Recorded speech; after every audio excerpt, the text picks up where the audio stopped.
ভাই ধান কাটার একটা রিপার মেশিন 5 কাটা বিশিষ্ট রিপার মেশিন। ওকে, বড় সাইজেরটা এটা।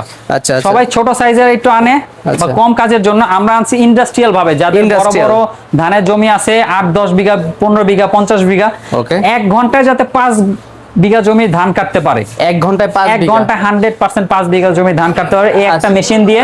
কৃষকের লেবার কস্টিং প্রচুর বাড়তেছে ইদানিং যাবত, কৃষক লাভ করতে পারতেছে না। 5 থেকে 6 জন লাগে ভাই 1 বিঘা জমি কাটতে, 1 বিঘা জমি কাটতে। আর এটা 1 লিটার তেল পূর্বে 1 ঘন্টায় 5 বিঘা জমি ধান কাটতে পারবে। ধান কি কেটে কেটে একা একা ফলাই দিবে নাকি ধরতে হবে? বাচ্চা ঢুকবে, এই যে কাটাগুলি দিয়ে খালি ঢুকবে, এখান দিয়ে ঢুকবে আর কেটে কেটে এখান দিয়ে ফালা যাবে। আপনি জাস্ট করবেন কি, আপনি শুধুমাত্র এখানে দাঁড়াবেন।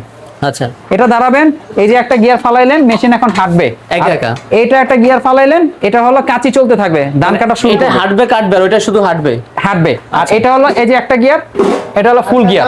আচ্ছা, ফুল গিয়ার, এটা হলো ফুল স্পিড, খালি কাটতে কাটতে যাবে, আপনি ধরার কোনো কাজ নাই। আচ্ছা আচ্ছা, ডিজেল চালিত ধান কাটার মেশিন, পেট্রোল চালিত ধান কাটার মেশিন। এটা পেট্রোল ছিল, এটা এক টান দিবেন, ইঞ্জিন স্টার্ট হয়ে যাবে। এবং আচ্ছা, কাদা শুকনা যে কোনো জমিতে যায় যাতে ধান কাটতে পারে। টায়ার সাইজের টায়ার দেওয়া হয়েছে, টায়ার কিন্তু বেশি চওড়া আছে ভাই, অনেক চওড়া, যাতে কোনো জায়গায় ডাইবা না পড়ে। কত ইঞ্চি হইতে পারে ভাই? এটা আছে 9 ইঞ্চি হবে ভাই, এটা আসলে 8 ইঞ্চি। 8 ইঞ্চি, 8 ইঞ্চি, এটা অনেক বেশি। দুটো চাকা থাকবে, আর সাথে যা যা আনুষঙ্গিক অ্যাকসেসরিজ সবই পেয়ে যাবেন। অ্যাকসেসরিজ পাবেন এবং আলাদা এই যে এটার ভিতরে যে ব্লেড আছে, ব্লেডগুলো আলাদা আমাদের কাছে পেয়ে যাবেন এই একটা মেশিনের সাথেই। 7 ঘোড়া পেট্রোল ইঞ্জিন রিপার ধান কাটার মেশিন, ধান কাটার মেশিন সামনে আসতেছে, আমাদের থেকে ইনশাআল্লাহ নিতে পারবেন ঢাকা নবাবপুর কৃষি বাংলা মেশিনাইজ থেকে। ওকে, বিস্তারিত জানতে স্ক্রিনে দেখানো নম্বরে যোগাযোগ করতে হবে।